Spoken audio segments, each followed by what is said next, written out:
गाय और भैंसों के अंदर एक वायरल बीमारी है, बहुत ही संक्रामक बीमारी बहुत तेज़ी से फैल रही है। उसका नाम है लंपी स्किन डिजीज़, ढीलदार त्वचा रोग या एलसीडी। गुड़ामालानी क्षेत्र में पशुओं में लगातार फैल रही लंपी स्किन डिजीज बीमारी ने पशुपालकों की नींद उड़ा रखी है। क्षेत्र में पशुओं में लगातार बढ़ रही इस बीमारी के बाद पशु चिकित्सक भी हैरान है। गुड़ामालानी कृषि केंद्र पशु विशेषज्ञ चिकित्सक डॉक्टर अवताराम भाकर ने बताया कि ये रोग भेड़ चेचक और बकरी चेचक जैसे वायरस के कारण होता है और ज्यादातर परजीवी जैसे मच्छर, मक्खियां व कीड़े के काटने से फैलता है। पिछले कुछ दिनों से इस रोग को लेकर पशुपालकों में एक बहुत ही खतरनाक बीमारी के रूप में प्रचार प्रसार हुआ है।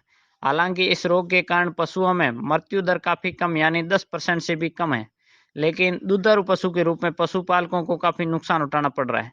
अगर बात इस बीमारी के लक्षणों की करें तो पशुओं में अस्वस्थता आती है, आंख और नाक से पानी बहता है, पशु के चेहरे व शरीर पर गांठें बन जाती है, बहुत तेज बुखार आना, दूध के उत्पादन में अचानक कमी आना मुख्य लक्षण है।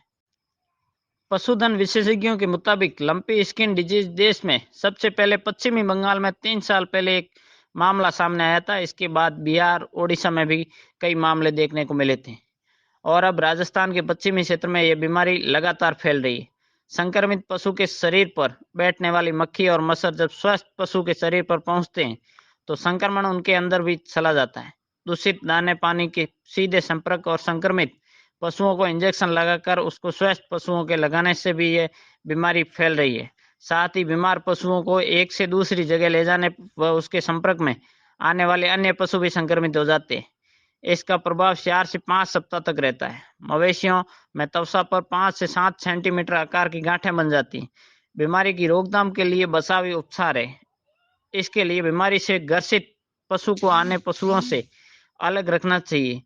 रोग प्रतिरोधक क्षमता बढ़ाने के लिए उसे आंवला, सास, विटामिन सहित हरा चारा, दलिया सहित बाजरे में उपलब्ध आयुर्वेदिक कैट भी देना चाहिए ताकि पशुओं की इम्यूनिटी सिस्टम मजबूत बना रहे। हालांकि इस बीमारी पर अब तक कोई अध्ययन नहीं हुआ है, लेकिन देश प्रदेश में बढ़ती संक्रमण दर को देखते हुए इस दिशा में गौर करने की जरूरत है।